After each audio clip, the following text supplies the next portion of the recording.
மொத்த குடும்பம் மாப்பிள்ள மாதிரி ரெடியாவற இந்த கல்யாணம் ராம்ராஜ் கல்யாணம். இந்தியாவிலே ஃபர்ஸ்ட் டைம் ஃளைட் விசிட்டே ஹெலிகாப்டர்லங்க. நம்ம Manju groups in blue spot 3.0 grand லான்ச்ல. ஹாலிடேஸ்னாலே அது நம்ம ஜிடி ஹாலிடேஸ் தான். South India's number 1 travel brand. Vengaivayal விஷயம் தமிழ்நாட்டுக்கு மிகப்பெரிய தலைக்குடிவை ஏற்படுத்திய ஒரு விஷயம். அதைவிட மிகப்பெரிய கொடுமை, சம்பந்தப்பட்ட அந்த சமுதாய மக்களிலேயே சிலர் இந்த தவறை செய்தார்கள் என்று குற்றப்பத்திரிகை தாக்கல் செய்கிறார். தான் குடிக்கிற தண்ணியில் தானே மலத்தை கலந்துட்டு அதே தண்ணியை அவன் குடிப்பானாங்க. ஐயா வீரமணி கூட அது சொல்லியிருக்காரு, இதை அரசியலாக்கக்கூடாதுன்னு இருக்காரு. இது அரசியல் இல்லைன்னா வேறு எது அரசியல்? வேறு எது அரசியல் என்ற தேர்தல் அரசியல் தான் அரசியலா? இந்த நாட்டில் பிறந்த ஒரு குடிமக்கள் சட்டத்தின் முன் அனைவரும் சமம் என்று சட்டம் சொல்கிறது. ஆனால் சமமாக நடத்தப்படுகிறார்களா? சமமாக நடத்தப்படுகிற சூழல் கிராமங்களில் இருக்கிறதா? இல்லாத போது அதுதான் அரசியல். இதை எப்படி அரசியல் ஆகக்கூடாதுன்னு சொல்கிறாங்க? புலனாய்வு செய்த சிபிசிஐடி சரியாக வழக்கை விசாரித்து உண்மை குற்றவாளிகளை கண்டுபிடிக்கவில்லை.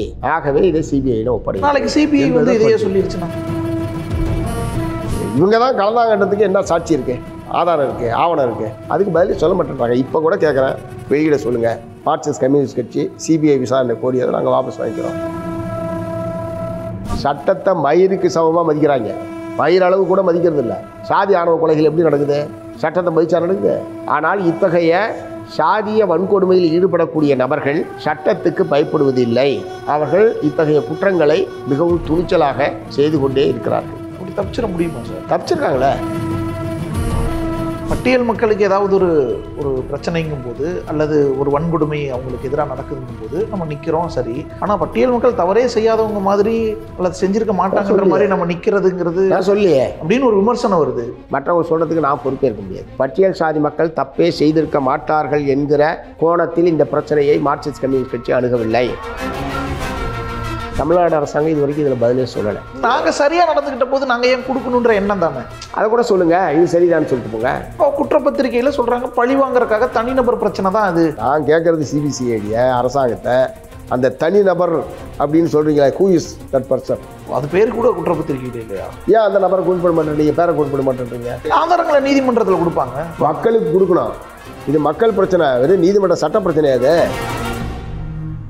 வேங்கை வயல் விவகாரம் சார், குற்றப்பத்திரிகை தாக்கல் ஆன உடனே சிபிஎம் கண்டிக்குது, அது ஏற்றுக்கக்கூடாது அப்படிங்குது. ஏன் ஒரு குற்றப்பத்திரிகை தாக்கலான அந்த செய்தி வரும்போதே கூடவே இதுவும் வருது, ஏன் அவ்வளவு தூரம் உடனடியாக அதை எதிர்க்கணும்? அந்த வேங்கை வயல் விஷயம் தமிழ்நாட்டுக்கு மிகப்பெரிய தலைக்குடிவை ஏற்படுத்திய ஒரு விஷயம். அதைவிட மிகப்பெரிய கொடுமை, சம்பந்தப்பட்ட அந்த சமுதாய மக்களிலேயே சிலர் இந்த தவறை செய்தார்கள் என்று குற்றப்பத்திரிகை தாக்கல் செய்கிறார்கள். தான் குடிக்கிற தண்ணியில் தானே மலத்தை கலந்துட்டு அதே தண்ணியை அவன் குடிப்பானா? பலரும் ஆஸ்பத்திரியில் போய் அட்மிட் ஆன பிறகு தான் இந்த பிரச்சனை வெளியே வருது. அப்படின்னா அவங்க அந்த தண்ணியை குடிச்சிருக்காங்கன்னு தானே அர்த்தம். ஆனால் குற்றப்பத்திரிகையில் என்ன இருக்குது? அவங்க அந்த தண்ணியை குடிக்கிறது இல்லை, பழிவாங்கறதுக்காக அதை பண்ண இல்லை, அந்த தண்ணியை அவங்க குடிக்கிறது இல்லைன்னு இருக்கு. குற்றப்பத்திரிகைனால முழுசாக குடிக்க அவங்க அந்த தண்ணியை குடிக்கிறதுக்கு பயன்படுத்துவதில்லை அப்படிதான் குற்றப்பத்திரிகையில் இருக்குது. அது பொய் தானே? இல்லைன்னா இவங்க பூரா அவங்க தண்ணியை போய் சோதின்னு யார் சொல்கிறா? இந்த மக்கள் சாதாரண மக்கள். டாக்டர் தான் அறிவுறுத்துறாரு, நீங்கள் குடிக்கிற தண்ணியை போய் செக் பண்ணுங்கள், அதில் தான் ஏதோ பிரச்சனை என்று சொல்லி டாக்டர் தான், சிகிச்சை அளிக்கக்கூடிய டாக்டர் சொல்லி தான் அவங்க வந்து செக் பண்ணுறாங்க. ஸோ இப்படி ஏராளமான முரண்பாடான ஒரு விஷயங்கள் இந்த சம்மந்தப்பட்ட மக்கள் மீதே குற்றம் சாட்டுவதை எங்களால் ஏற்றுக்கொள்ளவே முடியல. இது ரொம்ப தவறான ஒரு முன்னுதாரணம். பொதுவாக தமிழ்நாட்டில் அல்லது பொதுவாகவே இந்த SC/ST வன்கொடுமை தடுப்பு சட்டத்தின் கீழ் புகார் கொடுத்தா ஒரு கவுண்டர் கம்ப்ளைண்ட் வாங்குறதுன்றது ஒரு வழக்கமான ஒன்றா இருக்குது. பல நூற்றுக்கணக்கான உதாரணங்கள் இருக்குது. நானே நேரடியாக தலையிட்டிருக்கேன். எங்கள் கட்சி, எங்களுடைய தமிழ்நாடு தீண்டாமை முன்னணி போன்ற பல அமைப்புகள் நாங்கள் தலையிட்டிருக்கிறோம். அது காவல்துறையினுடைய அணுகுமுறையில் இருக்கக்கூடிய மிக மிக மோசமான ஒரு போக்கு. புகார் பண்ணனா உடனே அவங்களே அதை ஏற்பாடு பண்ணுறாங்க. யார் மேலும் புகார் கொடுத்தோம் அவங்களே கூப்பிட்டு.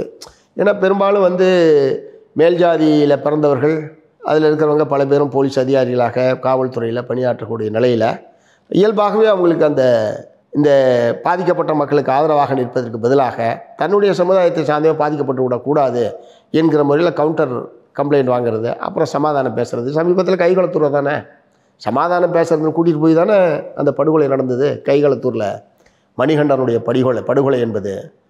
கம்ப்ளைண்ட் கொடுக்குறான், கம்ப்ளைண்ட்டை வாங்கிட்டு நீங்கள் விசாரணை நடத்தி வழக்கு போட வேண்டியதானே. சமாதானம் பேசுறதுன்னு எவன் மேலே கம்ப்ளைண்ட்டோ அவன் இடத்துக்கு இவர் கூப்பிட்டு போகிறாரு போலீஸ். அந்த ஏட்டு ஸ்ரீதரன் நினைக்கிறேன், ஏட்டு இல்லை இந்த காவல்துறை இந்த மாதிரியான வழக்குகளை எப்படி நடந்து கொள்கிறது என்பதற்கு ஒரு மிகச்சிறந்த எடுத்துக்காட்டு கைகலத்தூர். இந்த மாதிரி யாராவது பண்ணுவானா?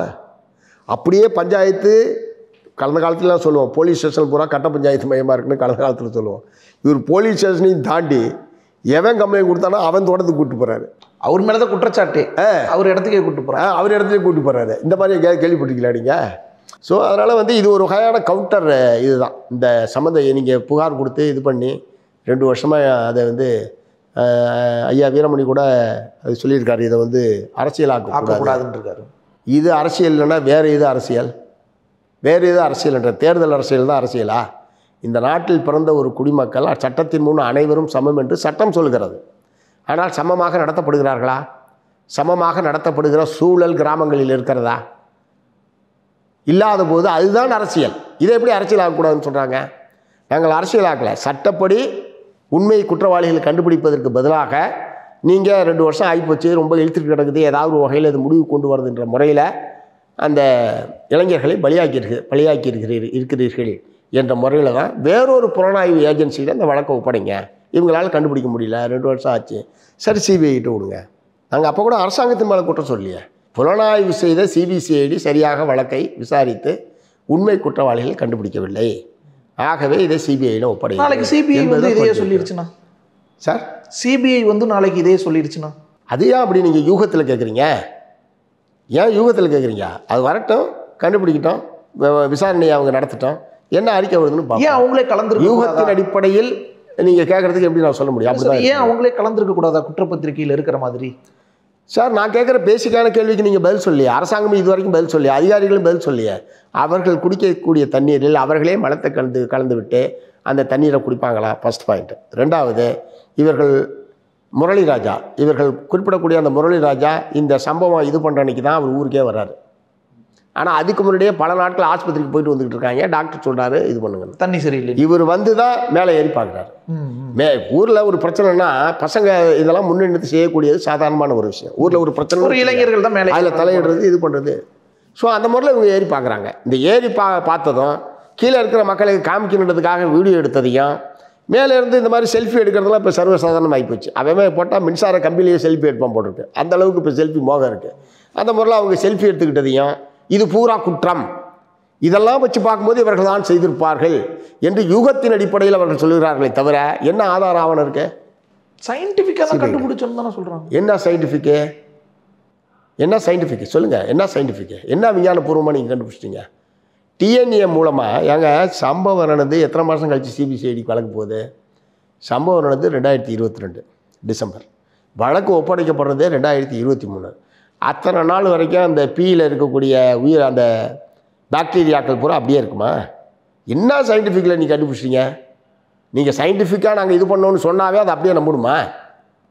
என்ன சயின்டிஃபிக்கில் பண்ணீங்க சொல்லுங்கள், விளக்க சொல்லுங்கள். பொதுமக்கள் விளக்க, எங்களுக்கு விளக்க வேணாம் சார், நாங்கள் பாதிக்கப்பட்ட மக்கள் பின்னாடி நிற்கிறோம், எங்களுக்கு விளக்க வேணாம். எல்லாருமே அதை பற்றி பேசிகிட்டு இருக்காங்கல்ல, அவங்களுக்கு விளக்குங்க. வேண்டுகோள் தான் விடுறாங்க. எவ்வளவு வீடியோ ஆதாரம் இருக்குது, எவ்வளவு என்னென்ன செல்ஃபோன் இது இருக்குது, உரையாடல் இருக்குது, இது மாதிரி இதை தான் சொல்கிறாங்களே தவிர என்ன விஞ்ஞானபூர்வமாக பண்ணீங்க? நான் கேட்குறது பதில் சொல்லுங்கள் சார். இத்தனை நாள் கழித்து போய் தண்ணியில் கலந்துருக்கிற ஒரு மலத்தை உடனே எடுத்தாங்களான்னு தெரியாது. ஏன்னா நான் போகிறனைக்கே அந்த டேங்கை நான் ஒரு 4-5 நாள் அங்கே போனேன். இந்த சம்பவம் நடந்து ஒரு 4-5 நாளில் அந்த கிராமத்துக்கு போனேன். 2 தரப்புக்கும் போனேன். நான் ஒரு தரப்புக்கு போகல. நான் குற்றஞ்சாட்டப்பட்டிருக்கிற அந்த மக்கள் பகுதிகளுக்கு தெருக்களுக்கும் போய் அங்கே இருக்கிற பெரியவர்களையும் பார்த்தேன், என்ன தான் நடந்தது ஏது.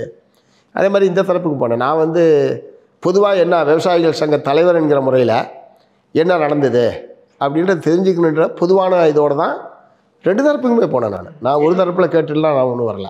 அப்போ அந்த மக்கள் நாங்கள் எதுவும் செய்யலைங்க போலிங்கன்ற மாதிரிலாம் அந்த தரப்பில் சொன்னாங்க. இவங்களுக்கு எப்படி நடந்தது என்னன்னு தெரியலிங்க, ஆனால் இந்த மாதிரி தண்ணி இதாகி போச்சு இதாச்சு என்ற முறையில் சொன்னாங்க. புதுசாக ஒரு டேங்க் கட்டுறதுக்கான ஏற்பாடு பண்ணிகிட்டு இருந்தாங்க. 4-5 நாளிலேயே அதை கட்டுவது, இதை இடிப்பது என்கிற முறையில் கூட நான் சொன்னேன், இடிக்கக்கூடாது, இடிச்சிங்கன்னா இதுக்கு இருக்கிற ஒரே ஆதாரம் இந்த டேங்கு தான். இந்த மாதிரி ஒரு சம்பவம் நடந்ததுன்றதுக்கு அதை எப்படி நீங்கள் இடிப்பீங்கன்னு கூட அங்கே இருக்கிற அதிகாரிகிட்ட, கலெக்டர்கிட்ட உட்பட நான் சொல்லிட்டு வந்தேன். கலெக்டர் போய் நேரடியாக பார்த்து இதை இடிக்கிறதுன்ற மாதிரி ஒரு கோரிக்கை பலரும் வச்சுருந்தாங்க. அதை இடிக்கக்கூடாது, நாளைக்கு வழக்குக்கு இருக்கிற ஒரே ஆதாரம் அந்த டேங்கு தான், அந்த டேங்கை இல்லாமல் போச்சுன்னா எதை கொண்டு போய் நீங்கள் ஆதாரம் பார்ப்பீங்க? இப்படி ஒன்று கலக்கவே இல்லைன்னு நடக்கவே இல்லை. அதனால் வந்து அதை இடிக்கக்கூடாதுன்னு கலெக்டர்கிட்ட நேரடியாக எழுத்துப்பூர்வமாக பெடிஷன் கொடுத்துட்டு வந்திருக்காங்க. அப்பயே போய் ஊருக்கு போயிட்டு இது பண்ணி. ஸோ அதனால் வந்து இவங்க சிபிசிஐனுடைய இந்த அறிக்கை என்பது ஏற்கத்தக்கதாக இல்லை. சார், இப்போ வழக்கமாக சொல்கிறாங்க வன்கொடுமை தடுப்பு சட்டத்தில் நிறைய விஷயம் இருக்குது. உடனே அரசு அதிகாரிகள் அல்லது காவல்துறை உயரதிகாரிகள் ஒரு பக்கம் சார்பாக நடந்துக்கிறாங்கன்னு ஒரு விமர்சனம் நீங்கள் வைக்கிறீங்க.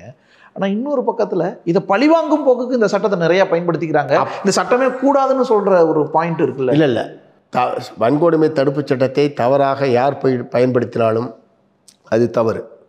அத்தகைய நபர்கள் மீது இந்திய குற்றவியல் சட்டத்தின் அடிப்படையில் கட்டாய நடவடிக்கை எடுக்க முடியும். நான் என்ன சொல்ல விரும்புகிறேன், நாங்கள் என்ன புகார் கொடுத்தாலும், பாதிக்கப்பட்ட மக்கள் என்ன புகார் கொடுத்தாலும், விசாரணை அதிகாரி யார்? டிஎஸ்பி. இவங்களே போய் தண்டனை கொடுக்க முடியாது சார். இவங்களே சாட்சிகளை ரெடி பண்ண முடியாது. யார் புகார் கொடுக்குறவன்? விசாரணை அதிகாரி வன்கொடுமை தடுப்பு சட்டத்தை பொறுத்தவரைக்கும் டிஎஸ்பி தான். டிஎஸ்பி யார்? எங்காளா? உங்காளா? இல்லை. அப்புறம் பயப்படுறீங்க? டிஎஸ்பி தான் சார் தீர்மானிக்கிறாரு. இது இந்த சட்ட வரம்புக்குள் வருமா வராதா என்பதையே டிஎஸ்பி தான் தீர்மானிக்கிறார். சில இதில் நாங்கள் வந்து அவர் போடாமல் போய் நீதிமன்றத்துக்கு போய் அப்புறம் எஃப்ஐஆரை திருத்தி இப்படிலாம் பலது பண்ணியிருக்கோம். ஏன்னா நடந்த சம்பவம் அப்படி தான் இருக்குது. ஆனால் இவர் அதை ஏற்றுக்க மாட்டேன்றாரு. சாதாரண ஐபிசி போடுறாரு. தப்பு சார் சொன்னால் கேட்க மாட்டேன்றாரு. போட்ட எஃப்ஐஆர் போட்டது தான் மாற்ற முடியாதுன்றாங்க. நீதிமன்றத்துக்குலாம் போயெல்லாம் எஃப்ஐஆர் மாற்றிருக்கோம் நாங்கள். அதனால் போலீஸ் தானே விசாரிக்குது, டிஎஸ்பி தானே விசாரணை அதிகாரி. அப்படியே தப்பாக பயன்படுத்தணும்னு எந்த அடிப்படையில் சொல்கிறீங்க? இப்போ டிஎஸ்பி தமிழ்நாட்டில் இருக்கிற டிஎஸ்பி பூரா பட்டியல் சாதி மக்களுக்கு ஆதரவாக, பழங்குடி மக்களுக்கு ஆதரவாக இருக்காங்க. யாராவது நம்புவீங்களா? பசங்க மேலே ஏறினாங்க, அந்த ஒரு விஷுவல் வந்துச்சுல்ல, சிரிச்சுக்கிட்டு இருக்காங்க. அது ஒரு விளையாட்டு. ஒரு கலந்துருக்கு தண்ணி 4-5 நாளாக குடிச்சிருக்கோம். அப்படியான ஒரு பதைப்பு இல்லைங்கும் போது இப்போ சந்தேகம் எழுது. இல்லை அது அந்த சூழல். அதாவது இந்த வீடியோ மட்டும் தான் நீங்கள் பார்க்குறீங்க. கீழே மக்கள் கும்பலாக நிற்கிறாங்க. இவங்க இங்கேருந்து என்ன கேட்குறாங்க? இப்போ மக்கள் முன்னாடி தான் ஏறி இருக்காங்க. அந்த வீடியோ தானே சார் வந்திருக்கு. மக்கள் கீழே நிற்கிறாங்க டேங்கை சுற்றி. இவங்க 2-3 பேர் மேலே ஏறுறாங்க. மக்கள் இங்கேருந்து என்ன கேட்டான், சீக்கிர மாதிரியான சூழல் என்ன இருந்தது அதெல்லாம் தெரியல. சிரிக்கிறதுனாலேயே சிரித்தது ஒரு குற்றமாப்பா? இப்போ சிரித்தது ஒரு குற்றமானு கேட்க பாதிக்கப்பட்டவங்க சூழல் என்ன தோழர்? கீழே இல்லை கீழே இருக்கிற பொதுமக்கள் யாராவது என்ன கமெண்ட் அடித்தான்னு தெரியாது, இவங்கள்ட்ட என்ன கேட்டாங்கன்னு தெரியாது. எதை ஒட்டி இயல்பாக சிரிப்பு வர்றது என்பது வேற. பாதிப்படைஞ்சவங்க சிரிப்பாங்களா? இல்லை சார், இது ஒரு சம்பவம். சில பேர் தான் பாதிக்கப்பட்டு ஆஸ்பத்திரிக்கு போயிருக்காங்க. ஊரே பாதிக்கப்பட்டு ஆஸ்பத்திரிக்கு போகல. உடல் நலிவுற்றவர்கள் அல்லது உரிய என்ன சொல்கிறது, குழந்தைகள், நோய் எதிர்ப்பு சக்தி குறைவாக இருக்கிறவங்க அந்த மாதிரி போயிருக்கலாம். இவங்க நேரடியாக பாதிக்கப்படாதவங்க இருக்கலாம். அதெல்லாம் வச்சுக்கிட்டு சிரித்தது ஒரு குற்றம், செல்ஃபி எடுத்தது ஒரு குற்றம், இந்த மாதிரி தான் போலீஸால் சிபிசிஐட சொல்ல முடியுதே தவிர இவங்க தான் கலந்தாங்கன்றதுக்கு என்ன சாட்சி இருக்குது, ஆதாரம் இருக்குது, ஆவணம் இருக்குது? அதுக்கு பதில் சொல்ல மாட்டேன்றாங்க. இப்போ கூட கேட்குறேன், வெளியிட சொல்லுங்கள். மார்க்சிஸ்ட் கம்யூனிஸ்ட் கட்சி சிபிஐ விசாரணை கோரியதை நாங்கள் வாபஸ் வாங்கிக்கிறோம். எங்களுக்கு வந்து உண்மை குற்றவாளி கண்டுபிடிக்கப்படணும். இந்த மாதிரியான இழிவான செயலில் ஈடுபட்டவர்கள் யாராக இருந்தாலும் அவர்கள் தண்டிக்கப்பட வேண்டும். அதுதான் எங்களுடைய நிலைப்பாடை தவிர வேறு என்ன நோக்கம் இருக்குது எங்களுக்கு? தமிழ்நாடு அரசுங்க எங்களுக்கு இதில் என்ன பிரச்சனை இருக்குது? லாஜிக் இல்லாமல், ஆதாரம் இல்லாமல் இப்படி ஒரு குற்றப்பத்திரிகை தாக்கல் செய்வாங்களா? ஏங்க போலீஸை பற்றி என்ன நினைக்கிறீங்க? இருக்கிறத இல்லைன்னு சொல்ல முடியும், இல்லாத இருக்குன்னு சொல்ல முடியும். காவல்துறைக்கு இருக்கக்கூடிய ஒரு மிகப்பெரிய திறமையை தான் இருக்கிறத இல்லாத மாதிரி ஆக்க முடியும், இல்லாததை இருக்கிற மாதிரி சித்தரிக்க முடியும். அதெல்லாம் வந்து அது மாதிரி நிறைய வழக்குகள்லாம் இருக்குது. எல்லாமே இப்போ தீர்ப்பு வழங்கப்பட்ட அல்லது தண்டனை வழங்கப்பட்ட எல்லாமே ரொம்ப நியாயமான விசாரணையில் உண்மை குற்றவாளிக்கு தான் தண்டனை வழங்கப்பட்டிருக்குன்னு உங்களால் சொல்ல முடியுமா? எத்தனையோ அப்பாவிகள் பாதிக்கப்பட்டிருக்காங்க, எத்தனையோ குற்றவாளிகள் தப்பிக்கப்பட்டிருக்காங்க. இது எல்லாமே காவல்துறை நடத்திய வழக்கு தான் நான் சொல்கிறேன். அதனால் அப்படிலாம் ஒரு முடிவுக்கு வர முடியாது. 2 வருஷம் விசாரணை நடத்தியிருக்காங்கல்ல சார், புலனாய்வு செஞ்சுருக்காங்கல்ல. இல்லை இது ஒரு சென்சிட்டிவான இஷ்யூ. ஏன்னா இப்போ ஏற்கனவே திண்ணியத்தில் வாயில் மலத்தை திணிச்ச ஒரு சம்பவம் இதே தமிழ்நாடு லால்குடி, என்னுடைய கிராமத்துக்கு பக்கத்து கிராமம் அது திண்ணியம். என்னுடைய ஊர் லால்குடி தாலுகா பெருவலூர். அதனுடைய பக்கத்து அங்கேருந்து ஒரு 7-8 கிலோமீட்டர் இருக்கிற கிராமம் அந்த திண்ணியம். வாயில் மலத்தை திணிச்சது நீங்கள் யோசிச்சு பாருங்கள். அந்த மனுஷன் எப்போ வாயில் சோத்தை கொண்டு போனாலும் எப்படி தோணும், அவன் எப்படி உயிரோடு வாழ்வான்? இப்படிப்பட்டதெல்லாம் நீங்கள் உங்களால் கற்பனை பண்ணி பார்க்க முடியுதா? எவனாவது இலக்கியத்தில் எழுதியிருக்கானா அப்படிலாம்? அதுக்கு முன்னாடி இலக்கியத்திலேயோ வேறு இது கட்டுரைகளையோ கிடையாது. யாருமே கற்பனை செய்ய முடியாத ஒரு அந்த மாதிரியான ஒரு விஷயம் அது. ஸோ அதில் வந்து அவங்களால கண்டுபிடிக்க முடியாத நிலையில் அதை இழுத்து அது உயர்நீதிமன்றத்தில் வேறு வழக்கு நிலுவையில் இருந்தது. சிபிஐ விசாரணை கேட்டு ஒரு வழக்கு நிலுவையில் இருக்குது. இல்லை திண்ணியம் விஷயம் சொல்கிறீங்க. இப்போ எல்லாருமே பார்க்குறோம், சமூக வலைதளம் இருக்குது, கவனிக்கிறோம், விமர்சனம் வந்துடும். ஆனால் அப்போது அப்படியெல்லாம் இல்லை. அப்பயே கண்டுபிடிக்கிறாங்கல்ல, அப்பயே விசாரணை நடத்த. கைகாலத்தூர் சொன்னேன், ஏங்க ஏட்டே கூப்பிட்டு போகிறாரு, ஏட்டுக்கு முன்னாடி கழுத்தறுத்து கொள்கிறான்.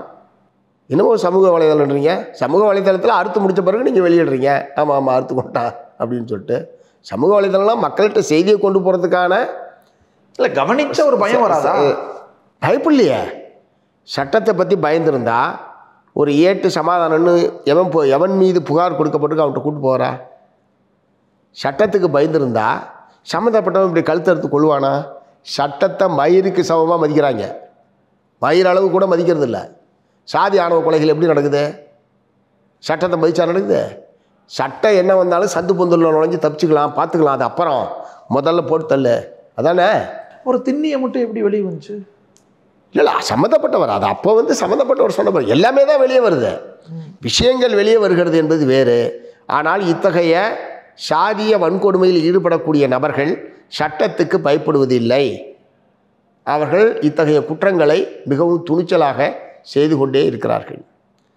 இத்தகைய வழக்குகளில் விரைவாக இந்த பங்கு விசாரணைக்கே 2 வருஷம் ஆச்சு. விசாரணைக்கே 2 வருஷம் ஆச்சு. குற்றப்பத்திரிகை இன்னும் எப்போ வழக்கு நடந்து எப்போ தண்டனை கிடைக்கும் அது தெரியாது. இது மாதிரி ஏராளமான வழக்குகளில் 10 வருஷம் 20 வருஷம் குற்றம் செஞ்சவன் அவன் பாட்டில் அவன் வேலையை பார்த்துக்கிட்டு இருக்கான். நீதிமன்றத்தில் வழக்கு அது பாட்டில் தேங்கி கடந்துக்கிட்டே இருக்கு. சட்டத்தின் சந்து பொந்துகளில் நுழைந்து அல்லது பணத்தை வச்சு அதை வச்சு காலப்போக்கில் சம்மந்தப்பட்ட புகார் கொடுத்தவனையே விலைக்கு வாங்குவது அல்லது அவனுக்கு ஏதாவது ஒரு வகையில் நிர்பந்தம் கொடுத்து வழக்கிலிருந்து தப்பிப்பது போன்ற பல தந்திரங்களை அவர்கள் பயன்படுத்தி கொண்டிருக்கிறார்கள். பயன்படுத்தி தப்பித்து விடலாம் என்கிற தைரியத்தில் தான் இத்தகைய குற்றங்களை அவர்கள் துணிந்து செய்கிறார்கள். அப்படி தப்பிச்சிட முடியுமா சார்? தப்பிச்சிருக்காங்களே, எத்தனையோ குற்றவாளிகள் தப்பிச்சிருக்காங்க. நீங்களாம் இருக்கீங்கல்ல, போராடுறீங்க. நாங்கள் போராடிட்டு தான் இருக்கோம். ஆனால் தப்பிக்க முடியுமா? நீதிமன்றம் நாங்கள் போராட்டத்தின் மூலமாக ஒரு அழுத்தத்தை தரலாம் தவிர தீர்ப்பு எழுதுகிற இடத்துல நான் இல்லையே. தீர்ப்பு எழுதுகிற இடத்துல நீதிமன்றம், நீதிபதி, வழக்கறிஞர்கள், இந்த வழக்கை விசாரித்து குற்றப்பத்திரிகை தாக்கல் காவல்துறையினர், இந்த மாதிரியான அதிகார வர்க்கம் இருக்கிறதே தவிர நாங்கள் தீர்ப்பு இடத்துல இல்லை. நாங்கள் அம்பலப்படுத்துகிறோம், ஆதாரங்களை இது பண்ணுறோம், அரசாங்கத்துக்கு அழுத்தம் கொடுக்குறோம், காவல்துறைக்கு அழுத்தம் கொடுக்குறோம். இந்த வேலையை எங்களால் செய்ய முடியும். தீர்ப்பு எழுதுறது நாங்கள் இல்லையா. உதாரணத்துக்கு வாச்சாத்தி எடுத்துங்க. எங்களுடைய அழுத்தம் அது ஒரு மக்கள் இயக்கமாக, அது ஒரு அகில இந்திய அளவில் மாநில அளவில் மக்கள் இயக்கமாக மாற்றியது அந்த தீர்ப்பு வருவதற்கு மிக முக்கியமான ஒரு காரணம். இல்லைன்னா மத்திய புலனாய்வுத்துறை சிபிஐ வழக்கை விசாரித்தது, குற்றம் எல்லாமே பண்ணால் கூட எல்லா கட்டத்திலையும் அந்த வழக்கிலே சேதாரம் வருகிற போது அல்லது ஏதாவது அதில் உள்ள நுழைஞ்சு அவங்க அதை இந்த வழக்கை சீர்குலைப்பதற்கான முயற்சிகளில் குற்றவாளிகள் தரப்புலையோ ஆளுங்கட்சி தரப்புலையோ, அப்போ அதிமுக தான் ஆட்சியில், ஆளுங்கட்சி தரப்புலையோ முயற்சித்த போதெல்லாம் அதை அம்பலப்படுத்துகிற, அதை மக்கள் பிரச்சனையாக மாற்றுகிற ஒரு மாபெரும் பணியை மார்க்சிஸ்ட் கம்யூனிஸ்ட் கட்சி, தமிழ்நாடு மலைவாழ் மக்கள் சங்கம் செய்தது. அந்த பீப்புள்ஸ் மூமெண்ட்டாக அதை மாற்றினதும் அந்த வழக்கினுடைய வெற்றிக்கு மிக முக்கியமான காரணம். ஸோ இந்த மாதிரியான பிரச்சனைகளில் நாங்கள் அரசுக்கு, காவல்துறைக்கு அழுத்தம் தரக்கூடிய வகையில் பல போராட்டங்கள் நடத்துகிறோம். ஆனால் தீர்ப்பு எழுதக்கூடிய இடத்தில் நாங்கள் இல்லை. எத்தனையோ வழக்குகளில் தீர்ப்பில் குற்றவாளிகள் நிரபராதிகள் என்று இதே மாதிரியான வழக்குகளை விடப்பட்டிருக்கிறாங்க. அதனால் இதுக்கு சமுதாயத்தினுடைய அழுத்தமும் விழிப்புணர்வும், அது கூட நீதிபதிகளுடைய இதில் இப்போ கீழே வெண்மணி எடுத்துங்க. அவ்வளோ பெரிய பணக்காரர், அவ்வளோ பெரிய நிலப்பொறுப்பு நடந்து தீ வச்சுருப்பான்றது நம்ம தகுந்ததா இல்லைன்னு மொத்த பற்றி ரிலீஸ் பண்ணாங்கல்ல. இத்தனைக்கும் அங்கே போயிருக்கீங்களா? கீழே வெண்மணி நடந்து வர தூரம் தான் அந்த ஆள் வீட்டுக்கும் கோபாலகிருஷ்ணன் நாயுடு வீட்டுக்கும் இந்த தீ வைத்து எரிக்கப்பட்ட தெருக்களுக்கும் மொத்தமே ஒரு 500 மீட்டர் இருக்கும்.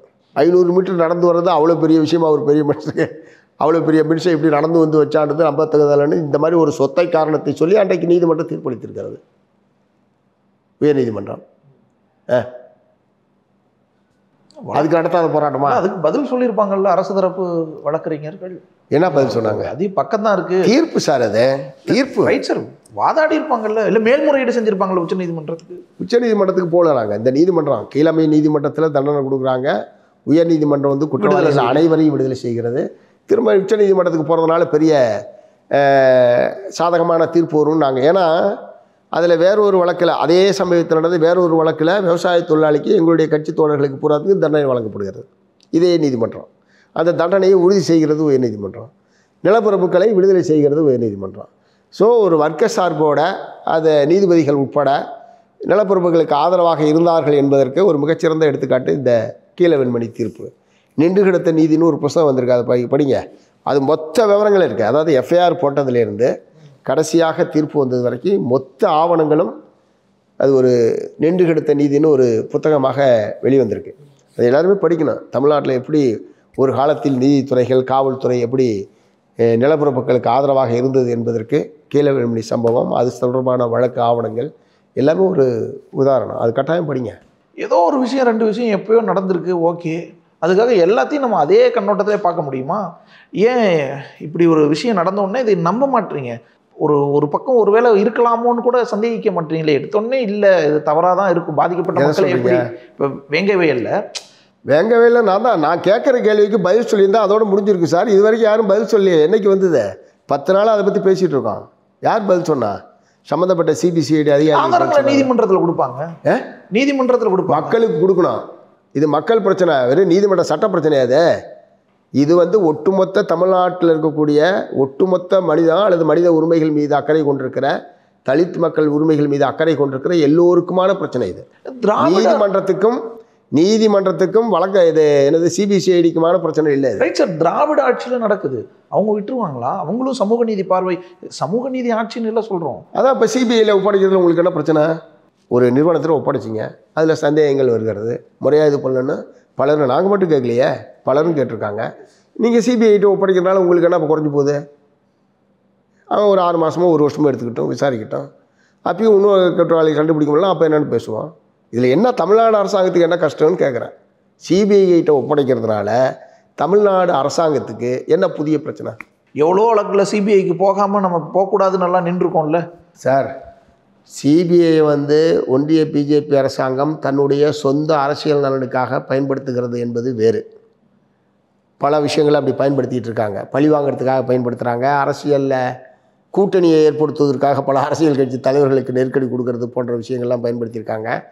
அது வேறு. ஆனால் அது ஒரு அதே சிபிஐ தான் வாச்சாத்தி வழக்கில் நல்ல ஒரு தீர்ப்பு வருவதற்கும் ஒரு சிறந்த முறையில் புலனாய்வு செய்து குற்றங்களை நிரூபிப்பதற்கும் செயல்பட்டுருக்கு.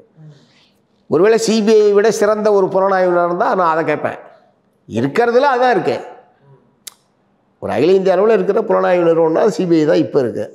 ஒருவேளை சிபிஐக்கு பதிலாக வேறு ஏதாவது நீங்கள் ஒன்று தமிழ்நாட்டிலேயோ இந்தியாவிலேயோ இதை விட சிபிசிஐட விட ஒரு சிறந்த புலனாய்வு ஏஜென்சி இருக்குன்னு சொல்லுங்கள், கேட்போம். அது ஒன்றும் பிரச்சனை இல்லை சார். நான் கேட்குறது இதை கொடுக்கறதுனால தமிழ்நாடு அரசாங்கம் இது வரைக்கும் இதில் பதிலே சொல்லலை. சிபிஐக்கு நாங்கள் கேட்குறோம்ல, நாங்கள் கேட்குறோம், மற்ற பல அரசியல் இயக்கங்கள், தோழர் திருமாவளவன் உட்பட எல்லாருமே தான் கேட்குறோம். இதில் இது வரைக்கும் தமிழ்நாடு அரசாங்கம் ஒன்றுமே பதிலே சொல்லலை. நாங்கள் சரியாக நடந்துக்கிட்ட போது நாங்கள் ஏன் கொடுக்கணுன்ற எண்ணம் தானே. அதை கூட சொல்லுங்கள், இது சரிதான்னு சொல்லிட்டு போங்க. பொதுவாக அமைதி காக்கணும் போகணுன்ற பொதுவான வேண்டுகோள் வந்திருக்கே தவிர இந்த குற்றப்பத்திரிகை மிக மிக சரியானது, இது சொல்கிறது தான் முடிந்த முடிவு, இதுக்கு என்னென்ன ஆதாரம் இருக்குது, நான் கேட்குற கேள்விக்கெல்லாம் இப்படிலாம் பதில் இருக்கு சொல்லுங்கள். சொல்லியே ஒன்றுமே சொல்லியே. பட்டியல் மக்களுக்கு ஏதாவது ஒரு பிரச்சனைங்கும் போது அல்லது ஒரு வன்கொடுமை அவங்களுக்கு எதிராக நடக்குதுங்கும் போது நம்ம நிற்கிறோம், சரி. ஆனால் பட்டியல் மக்கள் தவறே செய்யாதவங்க மாதிரி அல்லது செஞ்சிருக்க மாட்டாங்கிற மாதிரி நம்ம நிற்கிறதுங்கிறது நான் சொல்லியே அப்படின்னு ஒரு விமர்சனம் வருது. இல்லை அது யார் எழுப்புறான்றதை பார்க்கணும்.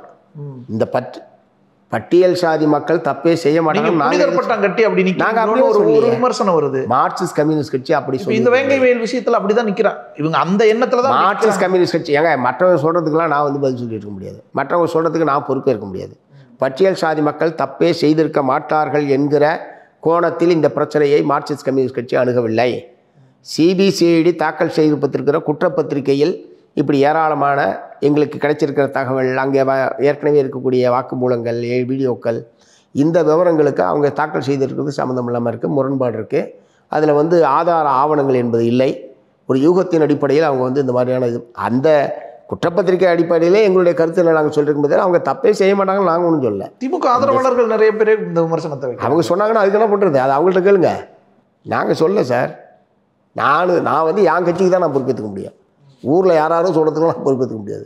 எங்கள் கட்சி அத்தகைய கண்ணோட்டத்தில் இருக்கக்கூடிய கட்சி அல்ல. அதாவது பட்டியல் சாதி மக்கள் தப்பே செய்ய மாட்டார்கள், செய்திருக்க மாட்டார்கள் என்ற கண்ணோட்டத்தில் இந்த பிரச்சனையை நாங்கள் அணுகவில்லை. எப்போதுமே அந்த கண்ணோட்டத்தில் மார்க்சிஸ்ட் கம்யூனிஸ்ட் கட்சி இருக்காது. இஷ்யூ பேஸ்டு தான். Right, அப்ப- குறிப்பிட்ட பிரச்சனைகள் என்ன? அப்போ குற்றப்பத்திரிகையில் சொல்கிறாங்க பழி வாங்குறதுக்காக தனிநபர் பிரச்சனை தான் அது செஞ்சுட்டாங்க, அப்படி பழி வாங்கணும் அப்படிங்கிறதுக்காக செஞ்சுட்டாங்கன்றாங்க. தனிநபர் பிரச்சனைனா யார் அது? அந்த தனிநபர் யார் பேரை சொல்லுங்க. ஏன் குற்றப்பத்திரிக்கையில் அந்த பேரை கொடுப்பில்ல? பேர் உங்களுக்கு தெரியும், எனக்கும் தெரியும். நான் கேட்குறது சிபிசிஐடிய அரசாங்கத்தை, அந்த தனிநபர் அப்படின்னு சொல்கிறீங்களா, ஹூ இஸ் தட் பர்சன்? அது பேர் கூட குற்றப்பத்திரிகையில் இல்லையா? நீங்கள் குற்றப்பத்திரிகை இணையத்தில் இருக்குது சார், எடுத்து படித்து பாருங்கள். இல்லை சார், அவ்வளோ பேஜஸ் இருக்குல்ல, எதுலேயுமே இல்லை. பக்கங்கள் நிறையா இருக்குது, அதில் இல்லையே. ஏன் அந்த நபரை குறிப்பிட மாட்டேன்றீங்க, பேரை குறிப்பிட மாட்டேன்றீங்க? ரெண்டாவது, அந்த மாதிரியான ஒரு சிறு காரியத்துக்காக இத்தகைய ஒரு குற்றத்தை செய்திருப்பார்கள் என்பது நம்புற மாதிரியா இருக்கே. இவனை பழி வாங்கணுன்னா எத்தனையோ வழிகள் இருக்குது. ஒரே ஊர்காரவங்க இன்னும் இதை விட மோசமாக பழி வாங்குறதுக்குலாம் எத்தனையோ வழிகள் இருக்குது. அப்படியே பழி வாங்கினாலும் அவன் தெருவில் போய் இருக்கிற டேங்கில் போடுவானா, இவன் தெருவில் இருக்கிற டேங்கில் போடுவானா? நான் வாதத்துக்காக கேட்குறேன். உண்மையிலேயே நீங்கள் சொல்கிறது தான் நோக்கம்னா, அதாவது இந்த பழி வாங்கிறதுக்காக தான் பண்ணாங்கன்னா, அதையா இவன் தெருவு டேங்கில் போட்டுக்கணும்? அந்த தெருவில் ஒரு டேங்க் இருக்க, அவன் குடிக்கிற தெருவு இருக்குல்ல, அங்கே போய் போட்டுக்கலாமே. போடலையே, இங்கேயா போட்டுக்கிறான்? நான் கேட்குறது ஏன் அந்த நபர் பேரை கூட குறிப்பிட மாட்டேன்றீங்க? அதுக்கு ஒன்று சொல்கிறாங்க, திமுக காரரையா நாங்கள் காப்பாற்ற பார்க்குறோம், அவர் அதிமுக காரரு, நாங்கள்ல இதில் இது யாராவது பக்கம் அதனால தான் கட்சி யாருன்னே கேட்கல சார். எந்த சிபிஎம்மாக கூட இருக்கட்டும், நான் எந்த கட்சிக்காரன்னு உங்களை சொல்லியே. எந்த கட்சிக்காரனாக இருந்தால் என்ன இருக்கேன்? அந்த நபர், அது ஏன் நபருக்கு பேர் இல்லையா? ஊர் பேர் இல்லாமல் தெரிஞ்சுக்கிட்டு இருக்கானா? ஒரே ஊரில் இருக்கிற நபர் யாருன்னா அந்த ஊர் மக்களுக்கு தெரியாதா? நீங்கள் குற்றப்பத்திரிகையில் குறிப்பிடாததுனால அந்த நபர் யாருன்னு தெரியாமல் போயிடுமா? இதெல்லாம் தான் பிரச்சனை. அந்த குற்றப்பத்திரிகையில் இதெல்லாம் தான் பிரச்சனை. ஒரு மேம்போக்காக தான் இருக்குன்றீங்களா? ஏங்க 96 செல்ஃபோனை ஆய்வு பண்ணோம், அல்லது இந்த மாதிரி ஒரு பெரிய புள்ளி விவரங்கள் கொடுக்குறாங்க. விஜயகாந்த் திரைப்படத்தில் பேசுகிற மாதிரி சிபிசிஐடி நிறையா புள்ளி விவரங்கள் கொடுக்குறாங்க. புள்ளி விவரங்கள் மூலமாக பூசி மெழுகிறதுனால அது பூரா உண்மையாகிடாது. நான் கேட்குறது இன்னார் தான் கலந்தாரிடத்துக்கு என்ன சாட்சி அதில் எதுவும் இல்லை. சாட்சிகள் தானே சார் நிற்கும் வழக்கில். சந்தேகம் தான் இருக்குது. ஆமாம், சந்தேகம்தான். சந்தேகத்தின் பலனை இந்த மக்கள் மீது போட்டாங்க. சந்தேகத்தினுடைய இதை இந்த மக்கள் மீது, பாதிக்கப்பட்ட மக்கள் மீது ஒரு ஆடியோ கூட வந்துச்சு, ஒத்துக்காத, என்ன சொன்னாலும் ஒத்துக்காதன்னு ஒரு ஆடியோ கூட வந்துச்சு. ஆமாம், அடித்து இது பண்ணி கட்டாயப்படுத்தி ஒப்புக்க சொன்னால் ஒப்புக்காதுன்னு தானே சார் யாராக இருந்தாலும் சொல்லுவாங்க. கட்டாயப்படுத்தி ஒத்துக்காத, கட்டாயப்படுத்தினாலும் ஒத்துக்காதுன்னு சொன்னால் என்ன அர்த்தம்? ஏன் அதை எதிர்மறையாகவே பார்க்குறீங்க நீங்கள்? எப்போ அடித்து கூட கேட்பாங்க, சொல்லிடாதுன்னு இதெல்லாம் வரும்ல நம்ம வடிவேல் படத்தில். என்னானே இருக்காது அந்த படம், அந்த காட்சி நீங்கள் பார்த்தீங்கன்னா. அடித்து கூட கேட்பாங்கண்ணே, சொல்லிடாதீங்கண்ணே, அந்த மாதிரி கதை தான் அது. மொத்த குடும்பம் மாப்பிள்ள மாதிரி ரெடியாகிற இந்த கல்யாணம் ராம்ராஜ் கல்யாணம். இந்தியாவிலே ஃபர்ஸ்ட் டைம் சைட் விசிட்டே ஹெலிகாப்டர்லங்க. நம்ம Manju groups in blue spot 3.0 grand லான்ச்ல. Holidays நாளே அது நம்ம GT Holidays தான். South India's #1 travel brand.